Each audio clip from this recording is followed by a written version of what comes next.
All right.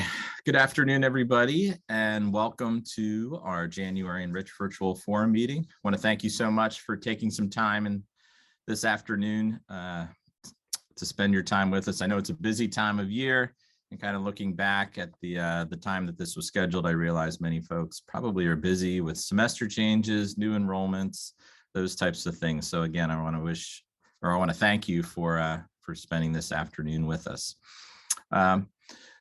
If you go ahead and click on the link to today's agenda, we've kind of outlined what we want to do today. If you looked at the agenda when I had sent it out previously, you may see some significant changes to it. One of the things we really like to do is have the opportunity for districts to share what's going on in their virtual academies. We got some really good feedback the last time that Liz from Mannheim Central shared some aspects of her virtual program. And I think you really find meaning in finding out what's actually happening in other districts. So we were going to have Palmyra area school districts share their district Cougar Academy with us. Unfortunately, some last minute changes prevent them from presenting today. So we had to adjust the agenda just a little bit, but we're hoping to have them present at one of our future meetings for sure. If you're new with us today, welcome. I always like to kind of point out to you who our participating school districts are. So I continue to update this list so you know kind of the list of districts and names who are part of it. You'll see new school district Redline School District is also going to be joining us as well. So we're continuing to expand kind of our knowledge base, which I think can only benefit this group. So if you want to take a brief look over kind of the agenda today, we'll start out with some reminders, some announcements. Then we're going to ask you to do a little bit of work together with your team to review your action plans and where you are currently within your virtual programs. After a short break, we will have a brief discussion about maybe some supplemental online learning resources or tools that may benefit your virtual teachers or your virtual program. And part of that will be a demonstration from Keith Royer about Kami, which is an excellent tool for your virtual teachers. And if you don't have virtual teachers within your districts, your virtual students may really benefit from that. Okay, then I really want to get into a little bit about your online learning professional needs. I know it's only January, and it might be hard to think about the summer, but we really want to be able to serve the needs you have going into next school year. So we'll talk a little bit about that in there as well. All right, so if you want to follow along with me or in the agenda or just kind of listen to these brief announcements, I want to review with you our next meeting schedule. This one's in the afternoon. We're trying to kind of vary that a little bit, hoping that alternating between mornings and afternoons may benefit some folks more than others. So our next meeting will be Thursday, February 24th at 9 a.m. We plan to have that one in the conference center to have a face-to-face meeting, but we'll always also have a virtual option that goes along with it. So today we're only virtual, but hopefully Thursday, February 24th, we'll be able to meet together in person. So the link to the event there in Frontline is available to you. And I also want to tell you that the afternoon we have reserved on our calendars, our IU13 group has, to make ourselves available to you if you want to do any teamwork, looking at your action plan. If you just need kind of a think partner to think through some of the things you're trying to do, or you just want to meet as a team, and that allows you some time to get together in one of the conference center rooms to do some planning for yourself. So if you have any interest in staying after lunch, just let us know. We'll make ourselves available and try to plan out some time to meet with you that afternoon. And then our other upcoming meetings in March and April are listed there. Also want to mention to you our virtual collaborative meetings. The next one's coming up next month. This is specifically for your virtual teachers within your district. We continue to get some good turnout for those. And the teachers, I think, really appreciate the opportunity to talk to other virtual teachers. Kind of takes them off their island that they often feel a part of. And We continue to talk about best practices, tools for them to use, virtual field trip opportunities. So we really try to build those agendas onto real instructional practices for them in virtual environments. So the February and April meeting are listed there. Some of this might be a little bit of review for those that have been with us before, but again, for those of you that are new, I want to make sure you understand some of the benefits you have as being part of the Enriched Virtual Forum. One of the big ones is being a member district within Quality Matters. Quality Matters is a fantastic resource for evaluative tools and professional development opportunities surrounding online learning. And as an Enriched Virtual Forum member district, anyone in your district can set up their affiliated MyQM account, which then gives you access to their online learning rubrics, access to discounted professional development. We'll talk a little bit more about Quality Matters, professional development a little bit later in the meeting today. And if you follow the directions in this link, it walks you through how to set up your account. One of the other partnerships we have is with the Digital Learning Collaborative, the DLC. This is a relatively new relationship that we've started with, and we're still trying to work through a lot of the benefits that we will have to be able to provide for you. As a member district, you can have 1 or 2 representatives that can participate in their calls and their meetings. And they're actually preparing for one of their conferences that's happening, unfortunately, in February, right around the time of Pete and C, but that's coming up shortly. That's one of their big initiatives, but they also have regular webinars, speakers come in, and times to discuss specifically resources surrounding online learning. And this is a national organization that has representation of very large online learning organizations. So you could really benefit from perhaps hearing about some of the trends and the large scale movement that's happening with online learning. So if you're interested, we also had asked you who you wanted to be your representative for the DLC. Those of you that responded quickly and asked for 2 spots, we designated 2 spots for you. Otherwise, we have 1 person on your team designated as the DLC representative. So hopefully you'll start perhaps getting some communication from them shortly. And if not, we'll pass along those opportunities also. Several webinars coming up. One of those I believe I mentioned last time, and here's the recording of that. A little bit about principles and best practices around course design.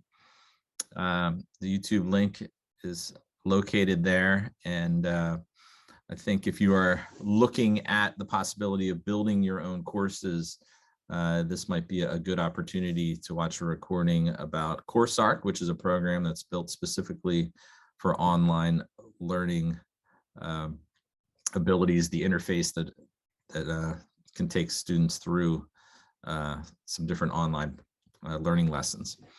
They've also included in here a resource for finding images and different type of open source online resources that are copyright friendly. So it might be something you want to take a look at. Also coming up from Quality Matters, there's a research online conference coming. I just wanted to mention that the cost is really low and it's coming up in February. Might be a little bit beyond the scope of your everyday job, but if you're interested in kind of understanding research supported best practice, might be something you want to consider attending. And then I continue to put on here some free professional development options if you're looking to build the capacity of your online learning team. Some free mini courses here, one about open educational resources, one about accessibility. And those only take, a very short period of time, and you might be able to build kind of an onboarding set of things for your teachers to go through if they're coming on or if they're starting to develop courses. Same thing with accessibility. That's a big part of building online courses, and understanding that is very important. Want to remind you, of course, of the resource available to you called Streamable Learning. You and your teachers have access to that for the remainder of this school year, and LLVS districts will continue to have access to that into next year. Streamable Learning has virtual field trips and events happening continuously that students and you can attend live. And all of them are also recorded so students can watch them later as well. So when you look at their opportunities, just know that attending live versus recording is both possible. So some teachers like to watch it first to see if it's good and then provide the recording link later for their students. So you have the ability to do both. You can provide them the live link, or you can provide them the recorded link after the fact. It might require them to enter a district password, which is generic, but the recordings can still be viewed. We continue to send out all the programming guides so you know what's coming up in Streamable Learning. Okay, so if you have any questions about any of those resources, please feel free to put them in the chat. Otherwise, I wanted to go up to kind of our first activity for the day today. And I had mentioned this before, but I think it's a good point in the school year, even though you're probably, again, just a little bit in survival mode. But we had asked you to create an action plan for your virtual academy, which we think is important because we want you to continue to grow and develop your program to be the best it possibly can. And sometimes writing out a list of action items for your team to move forward to is important.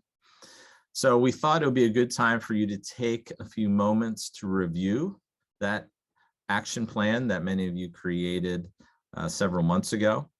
What we're hoping you see is that you've been able to kind of check off some of the items that you said you wanted to get to. Perhaps when you review the action plan, you might say, well, we just never got to that, but maybe it's a point of emphasis going forward. So that's really what we want to use the next 20 minutes or so to do. So we're going to ask you to place your school district name in the chat if you don't mind. And then we're going to give you some time in breakout rooms if you're here with some other folks from your district.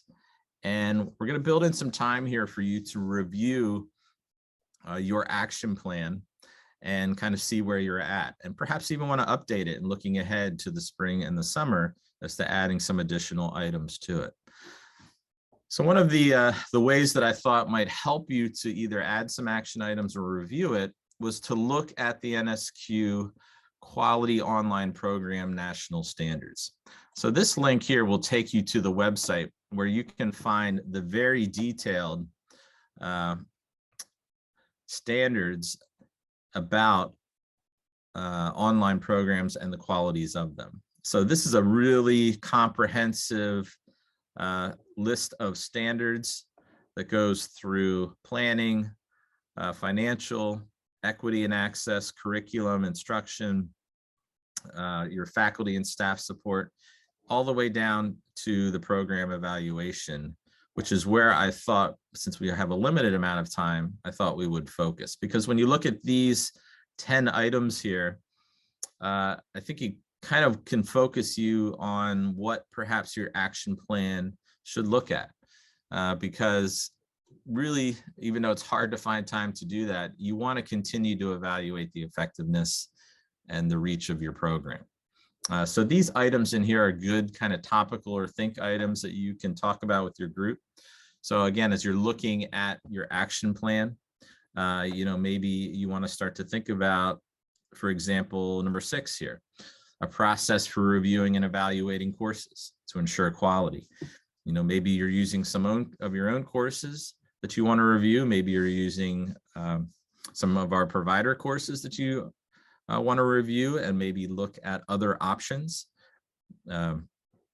There's always different courses, different electives becoming available, and perhaps you want to make sure that your online course catalog and the options you're providing your students are the best quality. So that could be one item you want to look at. Maybe you want to think about, how are we looking at our online instructors? I mean, this one uses the word faculty here, to ensuring online quality of instruction, making sure procedures and measures are clear. That's something maybe perhaps you want to think about. And even, what's the effectiveness of the instruction related to standardized testing?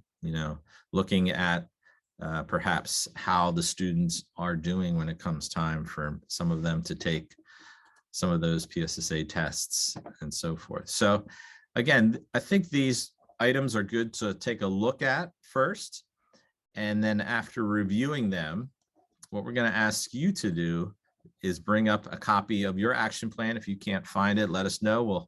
We'll get you a copy of it, and use those kind of standards and indicators to take and evaluate your action plan and your whole program as in its entirety, to say, what do we need to do better? What do we need to grow on? Okay, so here's what we'll do. I think we'll take about 10 or 15 minutes or so. We're going to create these breakout rooms again. So if you're here with some colleagues, we've created a breakout room for each of the school districts that are here. If you're here by yourself, you can just stay in the main room, and you can kind of turn your camera off and your microphone off and just work individually. But again, if you're in with a group, we're going to ask you to go to your breakout room now. If you need help getting there, let us know.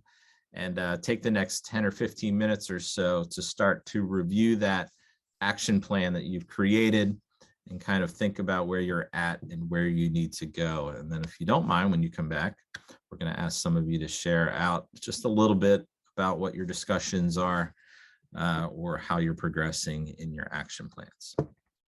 Okay, so you can go ahead to your breakout rooms now, and I'm going to go ahead and pause that recording until we bring everybody back. I'll send out a reminder when you have about 1 or 2 minutes remaining with your group. All right, so thanks everybody. We will see you soon.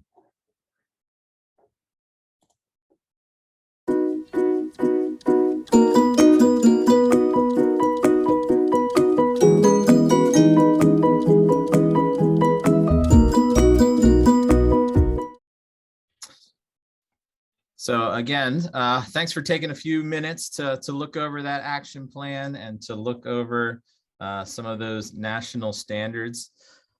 I thought perhaps maybe you wouldn't mind sharing out a little bit perhaps about maybe your action plan, how it's changed. Maybe there was something in the standards that really stood out to you that made you think, oh, we're not really addressing this right now, but we need to be. So rather than kind of me doing the talking here, if anybody wouldn't mind coming off mute and just sharing perhaps what you talked about, or maybe again, a little bit about where the direction of your program is headed. So I'll just say, I don't know. I feel like Nadine's looking at me going, what in the world is Guyman going to say? In case you didn't know, that's my boss.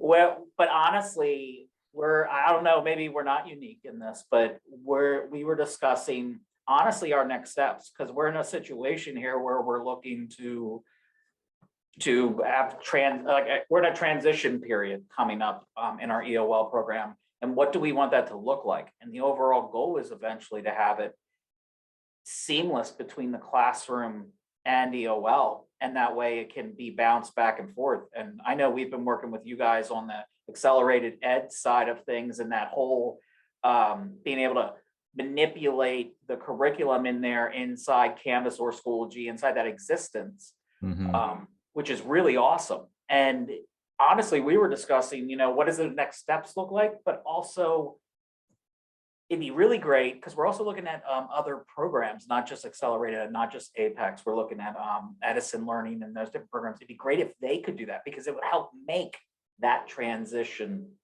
more fluid and easier.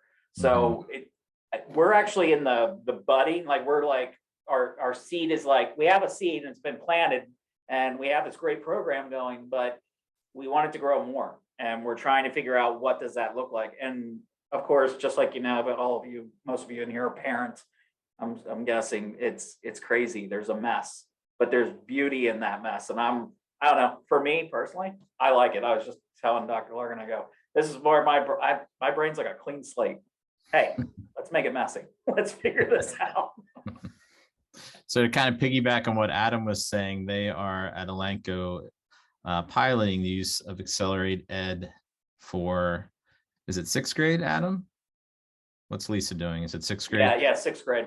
So they're using the Accelerate Ed content, but they're embedding it inside the learning management system that's used at Elanco, which is Canvas. So some of these providers, as we're finding, do provide the option to use their content, but embedded in your own learning management system. So you have some customization ability in there to change the order, which you do in their learning management system as well, but also allows you to perhaps more easily add in some of your own tools and resources. So Accelerate Ed is one of the programs that's allowing that. I just was getting some information from eDynamics, which I believe also offers that as an option. I don't know, Lindsay, if there's any others that we currently offer that you think of that are doing that as well at this point. Not yet, but when Ken and I met with Edison a couple months ago, they know that that's on their radar and they're exploring it, but that's about as far as they've gotten at this point. Okay. The pricing options aren't quite as great as we had kind of hoped for some of those opportunities, but I think it is something in the long term that could be also cost beneficial to you. I think the companies are also trying to figure out the best way to market that and also how to price it eventually. So if you're interested in those types of options, we can help you work with that. It really was pretty seamless. When Adam and I were working on it for Elanco, we were kind of very surprised at how easy it was to pull in the common cartridge file from Accelerate Education into the Canvas learning management system. Now, those two work very seamlessly because Accelerate Ed was built on the Canvas platform. So the integration there is really good, but it would still work in Schoology, which would also allow that as well. Anybody have any thoughts on that? Liz, were you going to say something? Oh, we can't hear you, Liz. Sorry. Or at least I can't hear you. I couldn't either. Okay. Tim, I'll jump off of that a little bit because I'm please. kind of going that route a little bit as well. So we use Accelerate with primarily our teachers here in Northern Lebanon, and we're kind of moving into using the Schoology platform, which they don't currently offer now, but with how it's gone with Canvas, and they said it's been fairly successful, they're running that into Schoology as well for us next year. So that's kind of the route that we're taking here. I haven't seen it yet. I'm still waiting to get some demo accounts to see what it looks like on their hand, but from everything that they tell me and that kind of stuff, it should kind of help.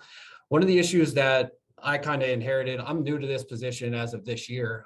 It was kind of a little bit chaotic as we came in, as everybody can probably understand with everything that's been going on. But I started really looking at our handbooks for our staff and students, and that's kind of where I started kind of seeing how the program was doing and just kind of looking over some things.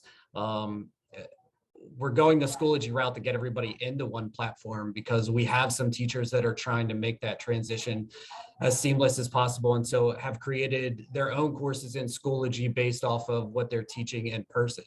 So we're kind of going that route with kind of making that transition as well as seamless as we can to help out students going back and forth. Yeah, I think that's going to be obviously a long process, as I'm sure you're finding, Justin, and you're probably going to have a blend of both, your own courses and probably some provider courses as you continue to develop that. Was there a particular grade or course that you guys started with? Just curious if, or is it kind of based upon the staff that you had as to their expertise? Yeah, it was kind of based on the staff that we had. A lot of them are social studies-ish courses, history and science were kind of the ones that really took it and jumped into it. So that's kind of where we're at so far. Okay. And was the idea, as Adam described, kind of designing it to replicate kind of what's done in the classroom as well as creating an online? I think I kind of have a dual vision of that. Yeah. Absolutely, that's one thing that's kind of weighed into it. But I think the only way that you can kind of compete with, I don't know, I'm gonna use CCA just because they're the biggest and kind of, you know what I mean, the one that everybody seems to go to first. Is the thing that they can offer that I can't right now is just that synchronous kind of component to learning. And I think if I can make a course that looks very similar to an in-person course, that's a step into getting into that synchronous kind of direction. You know, Yeah. if I can buy into adding teachers that are strictly, you know what I mean, an English online teacher, then that gets me even closer to that. But that's kind of the goal, is to get as close to what they can offer that I can as I can. Yeah, I think that's a great point. I think that's what we're learning now with kind of a lot of that transition to virtual. It might be a little bit more of an expectation now to have that synchronous element, to meet with teachers on a semi-regular basis or have that face-to-face contact. And the asynchronous model may not be quite as appealing. It will be to some students and some families who really want that, but there's also, I think now more than ever, going to be that element of we want some of that face time. We want some of that regular opportunity to meet with teachers. And I know some districts are doing that now successfully, where others haven't been able to get into that model because they just don't have the staffing for it. Thanks, Justin. Liz, did you want to share what you were thinking? If her microphone's working? No, I don't think my mic's working. Nope, still not working. Still can't hear you. I can't get my mic to work. Oh, there it is. It's I working can't. now? I can hear you now. Yep. Your volume just started to go up and up and up, and now we can hear So something's going on with my mic. It happened when we went out to the breakout room too, but you. we Okay, kind of, I'll be honest with you, we kind of forgot about the standard you wanted us to look at. that's okay. Because Kim is new and just started it like 2 weeks ago. We actually went through the EVF documentation and made plans for the spring. But a lot of it talked about the things that I was just looking at in the program evaluation, which is like really looking back at our courses that were made over the summer last year and using our rubric and going through them and evaluating now that they've been taught. Mm. And taking an opportunity to update those and change things that need to be changed before the start of next school year. We were actually the same as Justin. We were talking about the synchronous piece. And one of our goals is how we can implement more of that into our especially our elementary curriculum. So that's something that we were looking at. But I felt like it was kind of both of Adam was saying and what Justin was saying. We kind of talked about this. Do you have any synchronous aspects to your elementary program right now? We have paid office hours that our teachers are paid like outside of their day. They're Okay.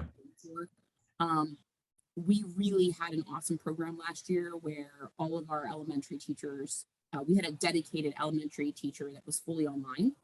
Our parents loved that. And clearly, because they could like reach out at any point in the day, they could Zoom with their kids. They had regular Zoom schedules. They had specialized reading and math lessons, and it was really ideal. We didn't have the numbers to have a dedicated staff member for each one, and I couldn't convince them to hire 2 people to split that role. Yeah. I really wish we had. I think, well, I know because the parents that responded back to me when they went to CCA and left our program was because of the fact that we no longer had that synchronous availability. They had to wait till after the end of the school day. And so in some respects, some of those learners were waiting for hours to do any work. And it just doesn't make for a really robust program when we couldn't compete with CCA in that. Right. Which brings up a great point when you start to, if a family leaves like that, do you have almost like an exit interview if they're willing to, or collect some sort of reason and some data as to why they're leaving? I would email them about the end of like their withdrawal slip and then their technology and any like materials that they had. And then at the end, I would just politely ask, we loved having your child in the program. We are always trying to improve. Can you let us know what was behind the reason that you left our online program to go to CCA? And they were very, I didn't have, I think maybe 2 people that didn't respond to it. Okay. But they were pretty honest with the fact that they needed more support. And we just, you know, your teachers are working, I mean, they're teaching face to face all day. Like, Yeah. it's pretty tough to do that. So Yeah. Yeah, and with the fluctuations of your numbers over the last 18, 20 months, it's really hard to gauge where your needs are going to be at any one moment with everything that's going on. So, but I think that brings up, you know, a great point that even now we're mid-year sort of, but you want to start to look ahead and try to connect with some of those families that maybe you'd like to get back. And maybe there's ways of advertising some of the things that you're going to be doing or changing, or maybe new course offerings. So as you think about kind of where you want your program to be, think about how you can market those strengths too, to compete with those programs as well, because that local aspect, you know, even if it can't be synchronous, is still an advantage that you will always have, I believe, over the cyber charters, where, you know, even if there is some sort of face-to-face element or the ability to come back to the classroom, it's going to be there and there's going to be that connection. But it certainly is becoming increasingly difficult when you just don't know what your numbers are going to be. Anybody else want to share anything too about either maybe the challenges you're facing currently, or where you'd like to see, or what help you might need to kind of get that action plan moving?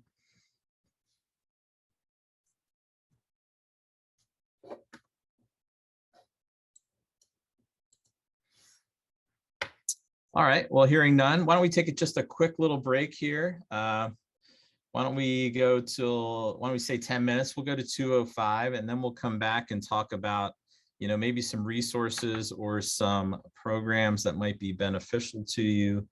And again, we'll have a little bit of a demonstration during that time as well. So why don't you go ahead, stretch your legs, grab a drink, and we'll come back at 2:05, let's say. All right, see you in a bit.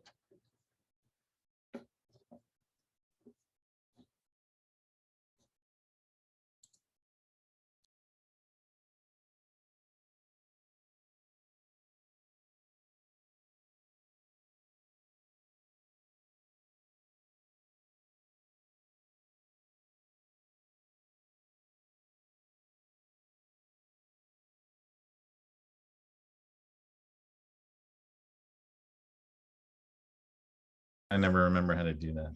Good. Or I know how to do it, I just forget to do it. Okay, welcome back, everybody.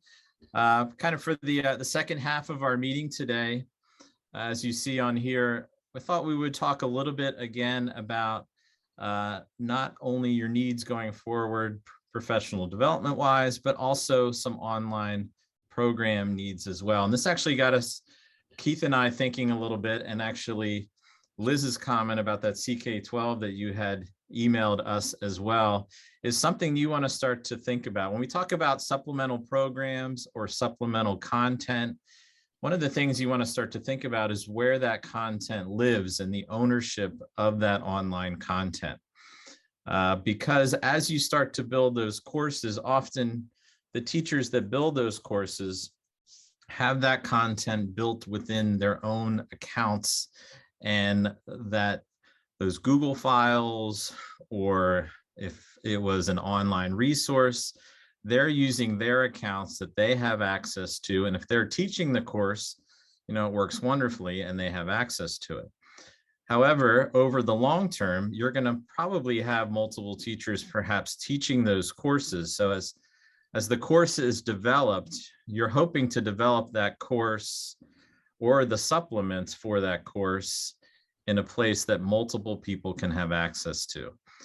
So again, this has kind of come up a little bit recently, and an example of that, again, is if they're using Google in any way and they're developing content, if they are the owner of that, if they leave the district, yeah, you can probably get it back and you can move it somewhere that you have access to. However, it's not quite as easy to do that because there could be a large number of files that need to be moved or reshared or linked. So just something you may want to consider as you go down this road is, where does that content live?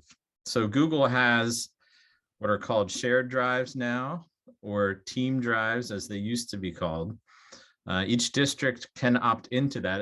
It's been around for a little bit of time, but the benefit of that is the ownership is shared amongst the organization or the people in that group, as opposed to being tied to one person. So if anybody leaves the organization, you still have access to that. So I know at Elanco, probably thinking back to it, this should have been the route that we took initially, was to, if a course was beginning to develop, all of the content needed to live within that shared drive.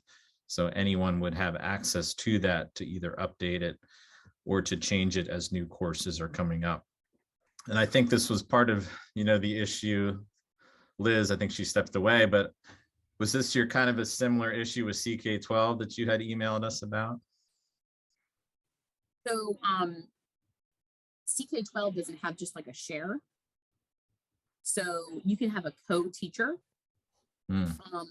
What I've been, Katie was actually, she actually got back to me, Tim, that day, which was Oh, like, good. Very good. I know. And actually she emailed me, we might do a call. Okay. So the teacher can actually leave whenever, because she's leaving education. She's going into, actually she's a science teacher going into teaching new teachers how to, or new employees how to be in a lab. Wow. She's going to work at a scientific lab. But she was really wonderful, because she really wanted everything, like all her ducks in a row, so she wasn't screwing over her science teachers that she's been friends with forever. But there's no easy way. So what we ended up doing, what was recommended, was we created a CK12 class, made the teacher that is getting it the owner, and then the teacher that's leaving, the co-teacher, and she shared those items in there. And then the new teacher took those and added those to her library. Okay. So because they had been modified activity, modified readings, and it wasn't a full flex book. Okay. So that seemed to be the easiest route. It would be nice if it was just like a share, you could share library. Did she offer any suggestions going forward as to how you might set it up differently? I'm just curious. With CK12 is just an example of these types of things we might have to think about. Instead of a district, I'd have to look at the email, but it was something like along like, well, if you had a district, whatever. And I'm like, well, we do have this as a district, like it's integrated with our Clever and Schoology. So I was confused by that, because she made it sound like they would be able to share it easily. But it wasn't as easy as I thought it would be. Okay. A little messy. Yeah. And maybe, again, you may want to start to think about if you have, say, online at Mannheim Central email account or something like that. Perhaps that is the account that's always used for a program like CK12. So if they are building anything, maybe they're all logging in under a combined district account as opposed to individual teacher accounts. I don't know if that's the best practice, but and two, I don't know if that will work with the Schoology sync of the grade book. Because it need to be tied to the teacher in some way. Yeah. And so we encountered this, Tim, firsthand last year. With beginning of last year, we had 3 teachers leave, 2 of which created online courses that were very robust math courses. And it was a nightmare. And so we put a lot of stuff in place this school year to make sure that this didn't happen. CK12 being a free product is different than everything else we recommend for our online classes is our paid provider, so that we can take over any and all ownership of what they've made, versus CK12 is just a different beast, but it's so good that I don't want to deny them to use it because it's so good. So it was just kind of one of those one-offs. But we did the same thing with the Google. We did a shared, it's Mannheim Central. We pull everything in there, and then we can make sure that whoever is teaching the class gets what they need. Okay. But it can be awful. So again, just something to start to think about if you're going down that road. Also you have to kind of remind teachers often, what you're creating is the district's. Teachers like to take ownership of it, and they like to design things for the way that they teach. But as a reminder, they're designing perhaps something for anybody to teach. So that also includes, answer keys perhaps, or things like that. So if it is handed over to somebody, so they always have to have that lens in their mind to, I think, really do it well. Some of the initial courses that we developed at Elanco were really through the lens of the individual teacher and didn't have that in mind, but that's part of the learning process. So kind of in this section here, I just wanted to mention, some of the different examples. If you are looking for supplemental resources that perhaps have a cost associated with them, that you think could enhance your program in some way, we'd like to know what those are. If we have some opportunities to provide them to you at a lower cost, or make it kind of an incentive as part of the Enriched Virtual Forum, we will look into those opportunities. I know Lindsay and I and Keith sat through an example demonstration of the Gizmos program, which you see is listed in there. At Garden Spot Middle School and High School, they use Gizmos in their blended learning classes, and there's pretty good feedback associated with them that could really enhance an online science course, because it has some of those virtual labs that are sometimes difficult to recreate in an online environment. So if you're interested in learning more about Gizmos, they do offer a free trial or a pilot for up to 90 days. They're really adamant about kind of giving you some training before you actually do the pilot, which sometimes makes it a little bit difficult. So part of the requirements that they're asking is that they have a minimum of 4 teachers in your district, and they'd like you to go through the 90-minute webinar in order to participate in that pilot, which again can kind of make it sometimes difficult if you're to get those teachers together for a 90-minute period for a pilot for a program that you may or may not be interested in. But if you are interested in that, we can help facilitate that with our connections with Gizmos, which is part of Explore Learning. I'm most familiar with the secondary part of that. The science for us is more for the primary grades that I'm not quite as familiar with. But another one on there is called Newsomatic. This is a statewide agreement that they're also offering a free trial, no training needed for that. Newsomatic is a news program. Everyone's probably familiar with Newsela, which is a very large, robust program that also offers lots of different tools.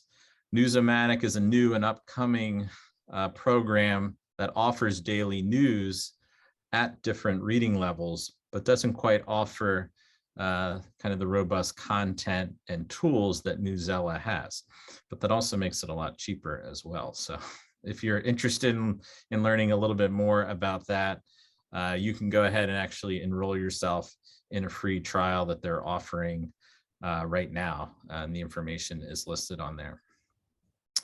So these could be perhaps programs that, again, enhance your online courses.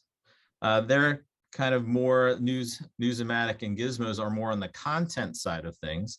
So again, if you start to develop courses around paid supplemental programs, you have to always remember, well, what if we don't go with that paid program at some point? It leaves a gap within your courses. The other one we have listed on there is Kami. This is more of a tool that can be very helpful for online learners to use. And a lot of teachers, with all of the switch to virtual, is taking advantage of Kami to use with their virtual learners.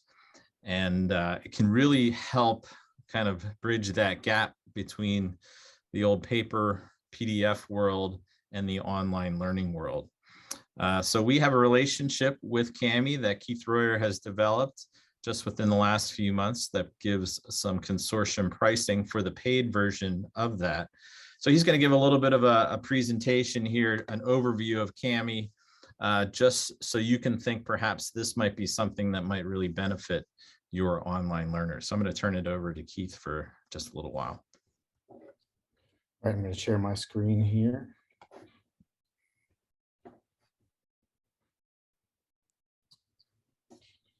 So as I'm bringing this up, just a kind of a quick overview before I get started. So with Kami, back in 2020, when everything completely closed down, every company was offering free tools. Like you could sign up for free trials for the rest of the school year from March through June. And so as an instructional coach for K-12, I was looking at what was out there for free to sign up for to see what we could find. Kami is one of the few programs I came across that I was like, this program does the one thing that's missing. So I'm going to walk through a little bit of Kami here now. So I'll give you a quick demo. You have access to this slide deck. So I'm not going to go through every single slide and everything on every single slide. Show you a quick little demo. If you want any more information, just let me know. I could walk through it. I mean, I could spend all day going through all the features that are in Kami and what Kami can do. If you would do me a favor in the chat, if you could just pop in a number, a 1, 2, 3, or 4. So if you are currently a Kami paid user, just put a 1 in the chat. If you're a free Kami user, 2. If you know what Kami is, but you're not using it, or you used it previously, a 3. And if you don't know anything about Kami, just throw a 4 in there, just so I can get a quick idea of kind of where we're at. And I will say that Justin at Northern Lebanon there, you just got a free trial starting yesterday that you will have from now until June 30th. And then you are going to be a paid user starting July 1. Yeah, I'm listening closely here, Keith. So okay. If you want any more information later on, I'll be happy to meet with you and walk through any specific features. I appreciate it.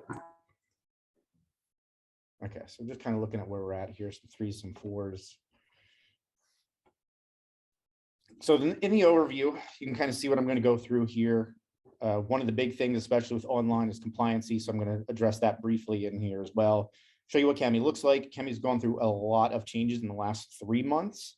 I actually just had a second meeting with their CEO to talk about what Kami offers and what kind of things we're using it for and what we're looking at with it. Those of you that are Kami users are going to be. They have an online virtual conference they offer at the end of February with Kami Connect, and lots of resources at the end of this to share with you. So Kami takes kind of a quick overview here. It allows students to annotate online documents, PDFs, images, worksheets, anything that you can find that they can annotate, they'll be able to annotate. And one of the biggest features of that is that last one that's listed there, which it has the character reader, so it makes text readable. So they now change that in their actual program to be called text recognition. And you can even scan pages from a book, and it will make that text available to be read aloud to students as well. So those tools are probably some of the most usable. Being able to pull PDFs from online programs, math programs that are part of your curriculum, reading programs that are part of your curriculum that teachers are using and putting in there, students can actually open those, use them, work with them, and have them converted into readable text that can be read aloud. I'm going to skip over the video here. Kami also integrates with everything at this point. So learning management systems, Google Classroom, Canvas, and Schoology, it'll integrate with all of those as well. Kami documents live and can be pulled from your Google Drive. They're currently working on some updates with some of these, and I'll share some of those with you as well. So any of the learning management systems you're using, Kami can be used with those. There is currently the way that Kami works. In order to use it with a learning management system, you install the extension, whether it's Chrome or Edge, to be able to access those documents. They also have their standalone program, and we'll look at that here, which is their kamiapp.com. All right, so some of the reasons why Kami works as well as it does is it's the accessibility piece, which is one of the big things that's missing. When you're building courses and looking to make sure the documents and things that you put in there, that students have access for those documents to be able to be read aloud, that text recognition has been a huge piece of what they've been working on over the last 1.5 years or so, and have really, really improved the way that works. So there's a little bit in here, just kind of the Kami for schools and why it appeals to different people across the board. I will say, if you have any kind of touchscreen devices, this is fantastic for those things as well. It's a great thing to get math teachers to use because of being able to work on some of those documents. students can actually add additional pages as they're working through. So some of the differences for those of you that are wondering, Kami does have a free side to it. It is that free side will be free and always will be free. It has limits, of course, like anything that is offered that way. And you can see here what you get for free.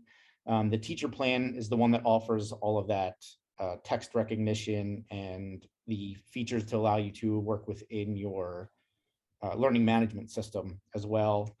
The split and merge is a great feature that we'll look at here as we go through that. But you can see on there are lots and lots of tools and features, and they continue to update those all the time. They do have a running update, kind of like all the other programs do, with the roadmap of what's coming out and what you can add and see. So one of the big pieces of Kami, as you can see right here, is it is compliant with everything. So they are FERPA and COPA compliant. You can see that in there. So if that becomes an issue for anything, it's a great thing to be able to present and show that they do have their privacy and data security. So that's kind of a quick overview of what Kami does. I want to show you a little bit about Kami and what it looks like.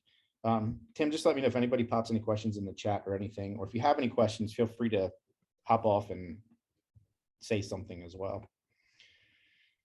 So Kami has lots of different tools, and they break it down by different areas to kind of see where they can be used the best. Later on, I have a resource that I'm going to share with you, and it actually has short videos that are 5 minutes or less to show you in each area these top tools and how these tools are used for that. The special education is kind of one of the big areas where they really focus on that accessibility feature. So Kami itself has undergone a lot of changes. The home screen used to have 3 buttons, which was up in the top left, which was Google Drive, My Computer, OneDrive. Those were the only things that you had there. So currently they have other options as you log into your account, if you have the free account or if you have the paid account. And you can see split and merge is now kind of front and center. They do have some already made resources that you can pick and use right away. So one of the best ones for those of you that would get started with it is they have a scavenger hunt. They have an elementary and secondary one, as you can see there. But what that does is it takes the students through the features and teaches them how to use them through that scavenger hunt. So it will say, click on this button, use this button to record this button, and you're going to record this, and you're going to highlight this, you're going to circle. So it walks them through how to use all the tools that are in there, focuses on the elementary side of it with the features, gets a little more in depth as you go into the secondary and some of the other things that they can do in there, because you can build interactive notebooks and all kinds of things. And they also have their Kami Learn at the bottom, which are short videos, and you can expand that out to their YouTube channel on any part of Kami. It walks you through. They completely redid their entire library over the last 6 months or so. So all the videos are complete and up to date with the current product. So you can go back through and look at some of these as they go through. So I just left these in this presentation so you can see the quick short video of how they work. But there's an equation editor, which is great for math teachers, and it is quite robust in what it has there. Built-in dictionary feature, drawing all different kinds of way, and the text-to-speech is on there as well. So some of the other things that are in here, and you can see different kinds of comments, text comments or video comments, and you can edit anything on the page. It has built-in content that you can pull from in there as well. So in Kami itself, you can pull resources, or you can use any kind of resource that you have already. And this is kind of what the screen looks like. And the left-hand side is where you have all of your tools that you're going to use. There's a bar across the top that has a few more features that are up there as well.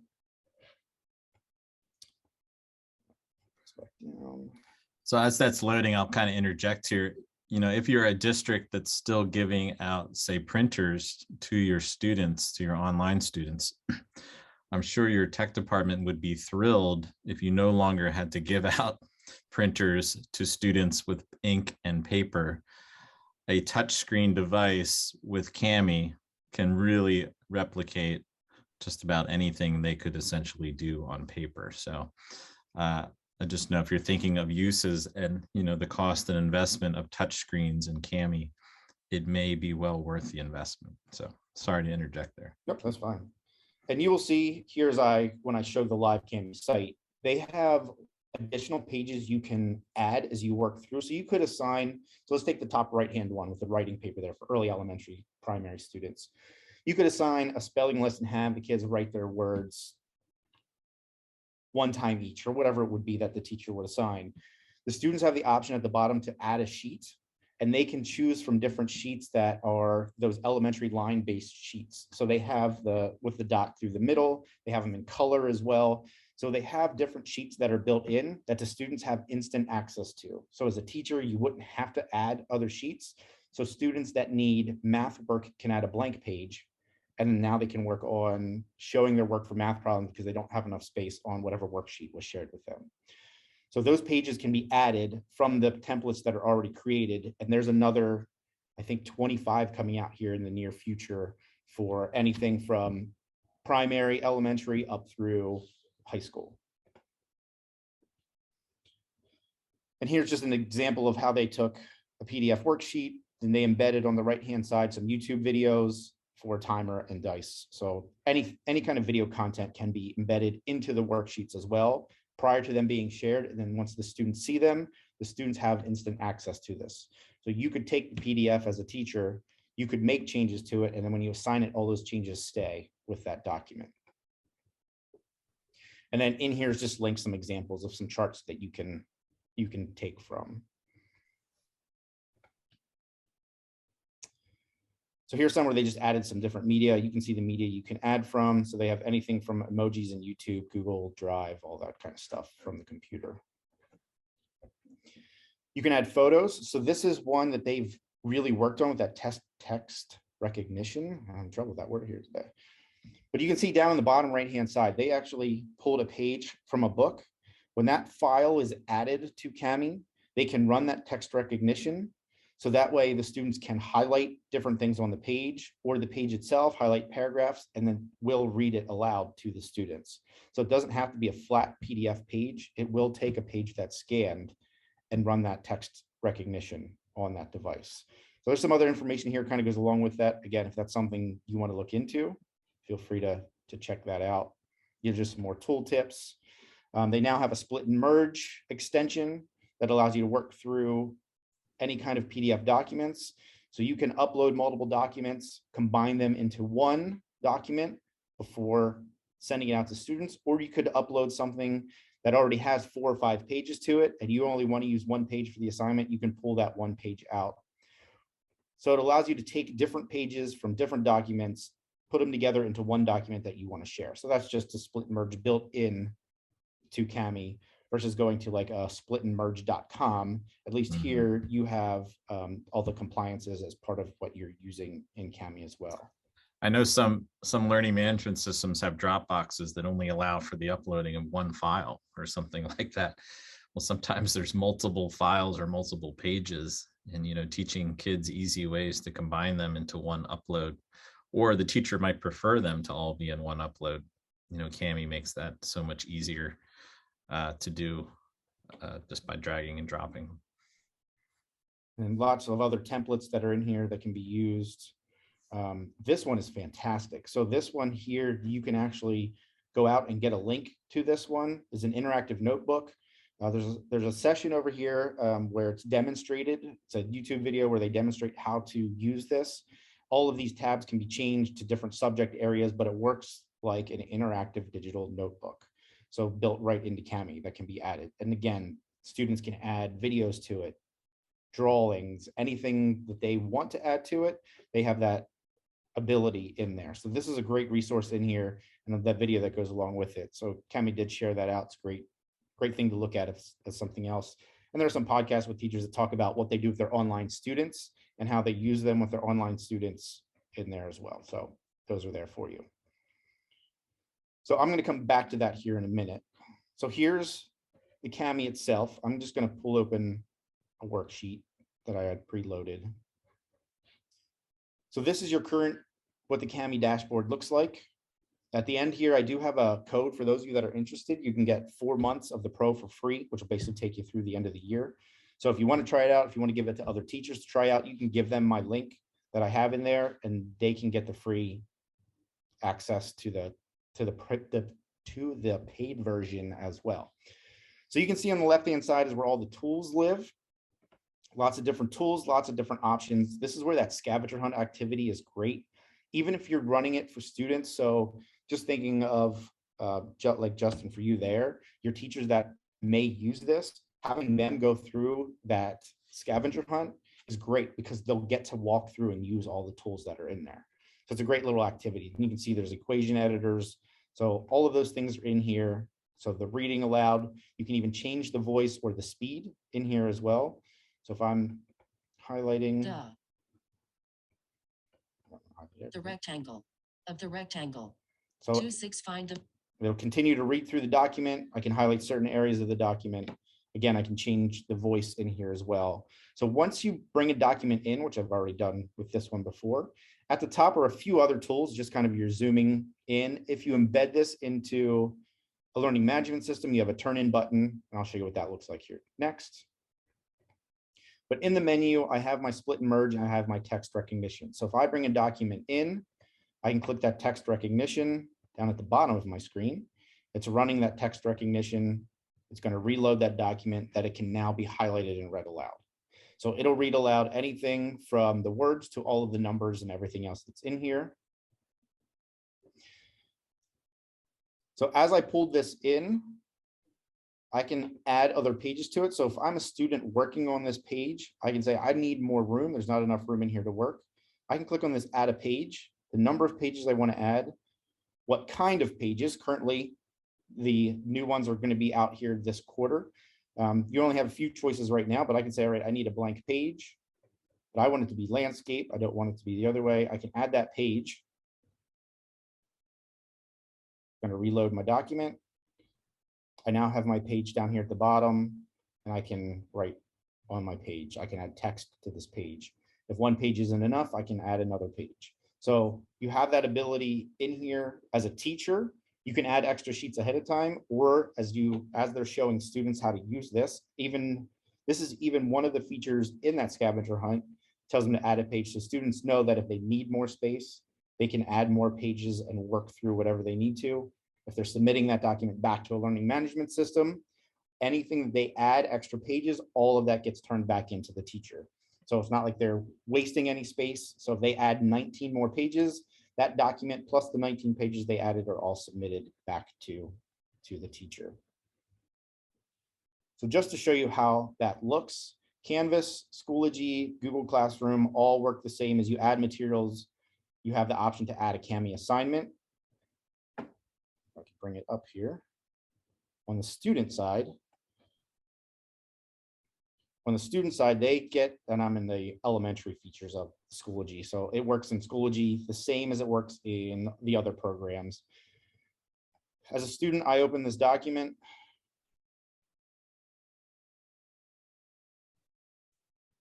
So it's uploading everything. So as a student, I can now work in here. As a student, I'm on the free version, so you can see these are locked out. I don't have the option to be able to have it read aloud or any of those things. I can come out here to my tools. I can draw, write on my document. When I'm done, I have a turn in button. And then I decide that I'm ready to turn that in. So that gets turned in just like any assignment does in your learning management system that you're using.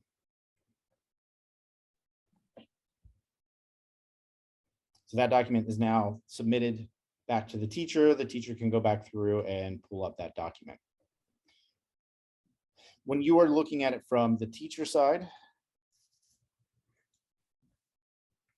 I have the option to see what has been submitted. I can open these assignments just like I would in Canvas or Google Classroom. I can open it with Kami, so I can view it in real time like I would a Google Doc. I can also see if any revisions have been submitted. So I can see this was submitted once, and then I just went back in again. I made more revisions to that document. So every time a student would click turn in, it's going to keep track of that just like it would in a Google Doc. So they can't say, oh, I turned it in, I made changes. You can see all of those as they turn it in. I can open this with Kami. It shows me the live doc in Kami.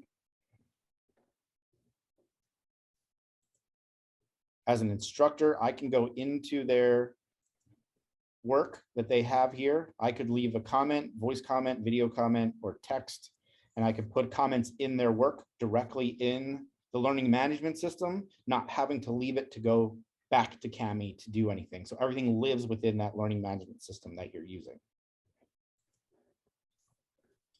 Any questions about any of those things before I hop back into the presentation? That's kind of a quick overview of what the Kami looks like when it's live.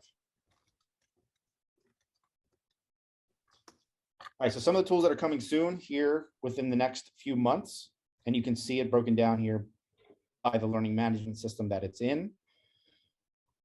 One of the big ones that's coming out are feature restrictions, and I have a picture of what that looks like on the right-hand side. This currently works in Canvas and in Google Classroom, and it's coming to Schoology here by the end of the school year. Before you give this as an assignment, so in Canvas, if I go in and create a Kami assignment, and I only want the students to be able to use just the dictionary and the markup tools, I can uncheck all the other boxes. When the students open that on their side, they will not have access to anything else. It will all be locked because the teacher decided they don't want them to have access to that. So if they're looking up and they need to give definitions, for example, the instructor can turn off the dictionary so they don't have access to that dictionary directly in Kami.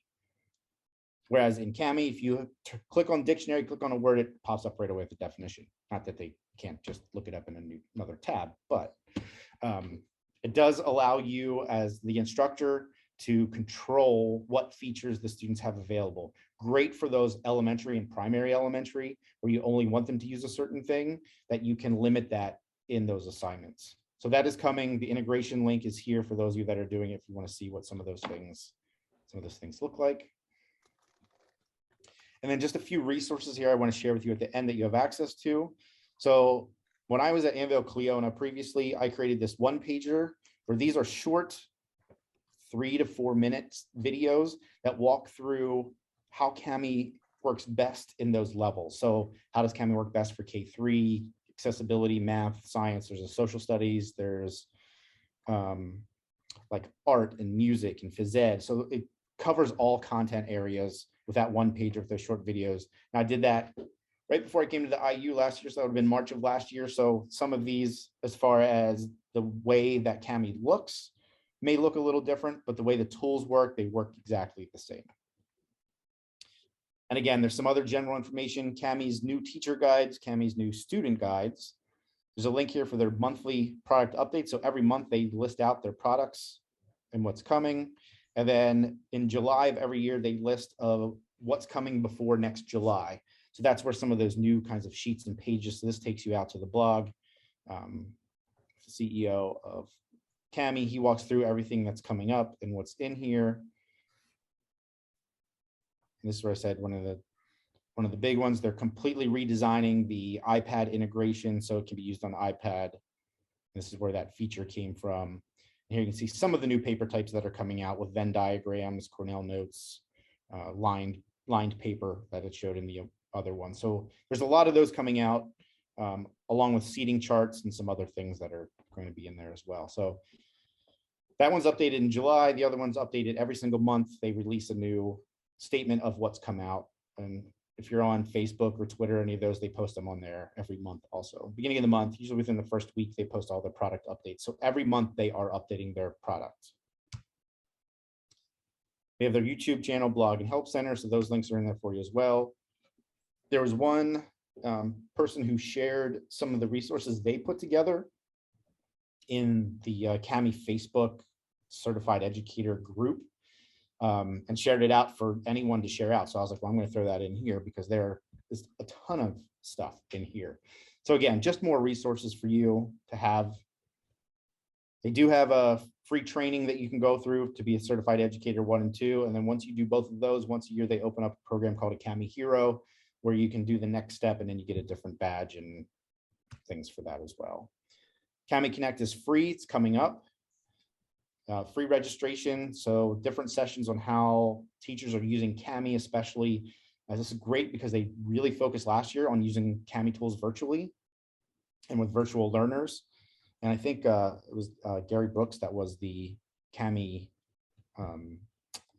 keynote last year. So they haven't announced who the keynote is this year, which is recorded and you can watch all of last year's sessions as well.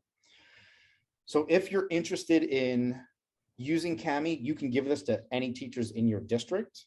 So if you don't have it, you can use the link that's in here, that Kami app, Keith PD22. If you already have a free Kami account, you can apply the code, which is just my name, PD22, and you'll get a 4-month upgrade on your account. So the other thing you can do is if you sign up for a free account right now, you get 30 days, 60 days. I can't remember what it is right now. But if you sign up for that, upgrade your account for free, you let it ride for a month, you apply my code to it, that will take you to the end of the year. So that 4 months adds on to whatever time you'd already have. So if you want to extend it the whole way through June, just go into Kami, you get a free upgrade. I think it's 30 or 60 days. And at the end of that time, add my code into it, you'll get an additional 4 months. So that, I think, takes us through what Kami offers. So if you want anything more in depth, and if you know your district's getting it or are interested in it, we do have it on our consortium page, our IU13 consortium page, where you can fill out a form for Kami. It is discounted through the IU. So that was the first company I went to when I got here to get us a discount on Kami. I believe off the top of my head, it's $2.30 a user, which is Kami's currently at $3 per user through them directly. So anybody that wants to use it, sign up for that 4 months. That'll take you to the end of the school year. If you're interested in anything else after that, let us know. And if you're going to be adopting Kami soon, like we'll be there in Northern Lebanon, let me know if you want any other resources and check out those scavenger hunts. So if anybody has any questions, I'm going to stop sharing here. I know it was kind of fast and furious walkthrough. So if you want anything slower or more in depth, I'd be happy to walk through that with you. Because like I said, we could spend easily a half day going through all those features and getting in there and checking them out. Keith, somebody walked in and I missed where those scavenger hunts were. Were they on the presentation slide deck?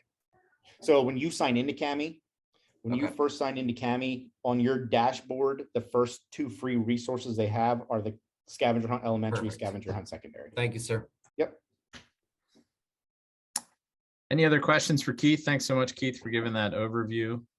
Yep. Thanks for popping that in the chat there too. I was just going to do that. Sure.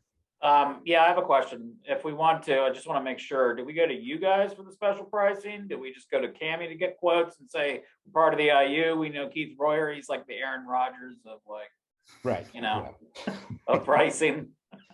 Now, if you go to our IU consortium page where we have all of that, there's a link on there to fill out if you're interested in Kami, and then you fill that out. If you go to Kami directly, you get charged $3. If you go through us, you get charged $2.30. So you can go to Kami. We're just going to charge you more. Now we have an agreement with them. They'll send you back to us anyway. So if you say you know me, maybe they'll charge you even more. So I would not say that. No. I didn't know if you were like Patrick Mahomes and like Aaron Rodgers and that whole insurance. All right. Thanks so much, Keith. Yep. We'll go ahead and keep moving. And again, it kind of leads us into kind of the last part of what we wanted to talk about today. And it is kind of maybe your professional development needs that you might have for your district. So it could be something like a tool, or maybe on a larger scale of some of your needs that you might have. We wanted to start thinking about that and getting some feedback from all of you who might be interested in some professional development for your staff, or again, if you're taking it to the next level or you're onboarding more new teachers, perhaps that's something we can help with. So we mentioned, if you've been part of our group for a while now, you probably know about the Quality Matters K-12 rubric. We do have a school district red line that's going to be part of our group shortly, and they want to send a group of teachers through that workshop. Some of you did it last summer. If you have any other teachers who couldn't be part of it last summer that you think might be interested in going through a cohort, it's offered in February, which is coming up very soon, March and April. There is a cost associated with it, but we'll supplement some of that cost for you as part of our Enriched Virtual Forum and LLVS. So we are going to put that the group in Redline through that but I would just want to know how soon you'd be interested. So if you have one or two or more folks who are interested in taking part in the QM K-12 rubric course, if you would go ahead and just fill out this registration form and indicate perhaps which month they would want to be part of that. It does run every month. It doesn't necessarily have to be a cohort of Enriched Virtual Forum folks going through that. But if we do have a group like we did before of 10 to 12, we can kind of do a little bit of a debrief and talk a little bit about what was learned and how it applies for your district by doing it that way. So again, some of you are familiar with it. Some of you have already completed that. And it also might be kind of what's the next step. You know, you've done that rubric course. Maybe you have that base knowledge, but now what do you need? You know, what do you need individually yourself, or what does your staff need coming up? So, you know, Quality Matters has multiple workshops that they do offer regularly, and they offer it in multiple ways too, where they will come actually on site and could perhaps run maybe a multiple day workshop, where we could have them come to the conference center. I just put an example down here of something that I was kind of thinking through, you know, maybe in June or in the summertime at some point, you know, maybe we offered a series of workshops that were back to back. So if one of their trainers came in to run each of them, we could kind of hit that group and hit the needs of that group in a specific way. So this is just an example of something that I was thinking about.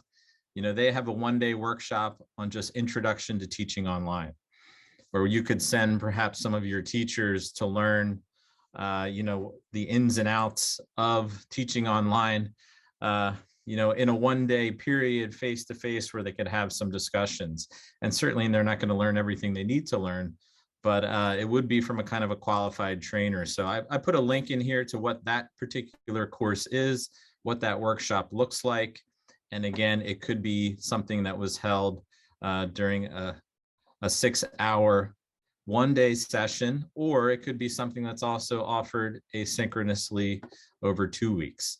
So I do like the ability that Quality Matters has for that flexibility. Some people like the ability to do it asynchronously for a couple of weeks, which is how that K-12 course is developed. But others might be, hey, let's just get together. Let's really do this intensely. And let's do it in a 6-hour period face-to-face and go through the entire information, as opposed to spreading it out over time. So that's just one example. Here's another course that they offer. Again, these are workshops, not really courses. This is K-12 online course design, which specifically talks about design principles for courses. So again, if you have teachers who might be interested in going this route and being your online course designers, they really recommend that K-12 rubric course first. But then again, what is the next step for them? What else do they need that might help them in their progress? That might be an example of something. And then there's another one here, which I thought would be the next level of that, is how do you improve your online course? So you have these courses that already exist. How do you update them? What is it that you do to make them better, to keep them fresh and keep them relevant? That's another course that they offer in here. And again, these are things that we could schedule as a group and offer them here locally. People could come participate face-to-face.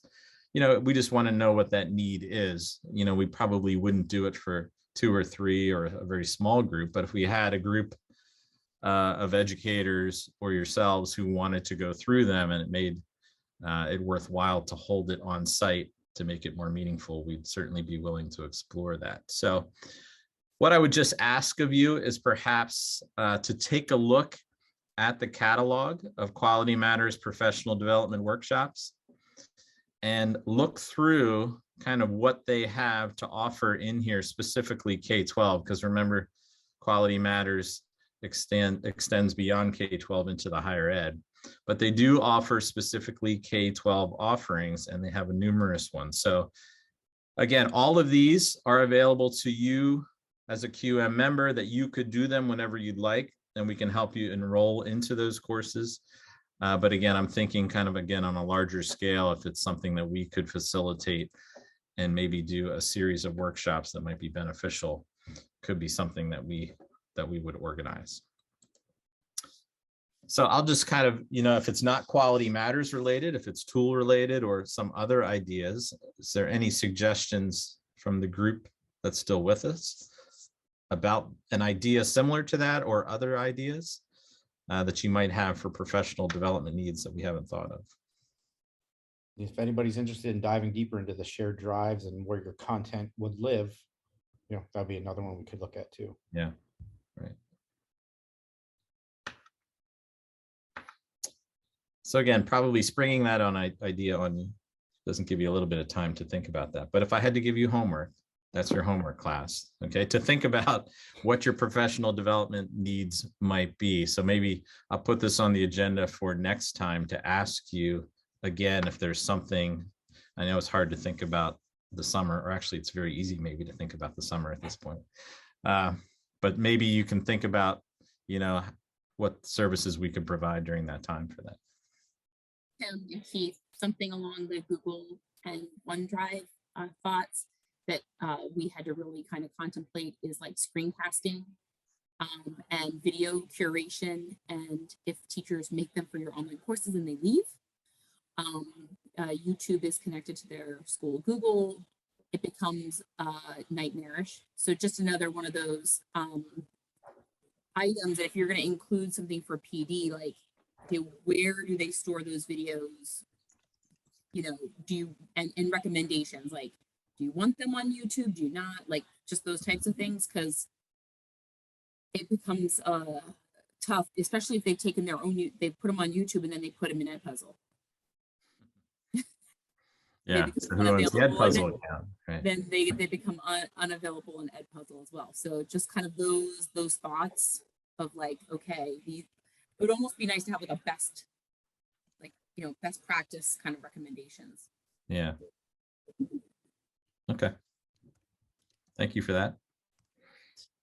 And again, any other suggestions, you certainly can always email us or kind of bring them to the next meeting. Probably had plenty of Zoom for today, so I'm going to ask you again, if you have any feedback for us about the meetings or topics, or vendors you'd like to see, or demonstrations or something like that, please let us know either in that form or just reach out to us individually.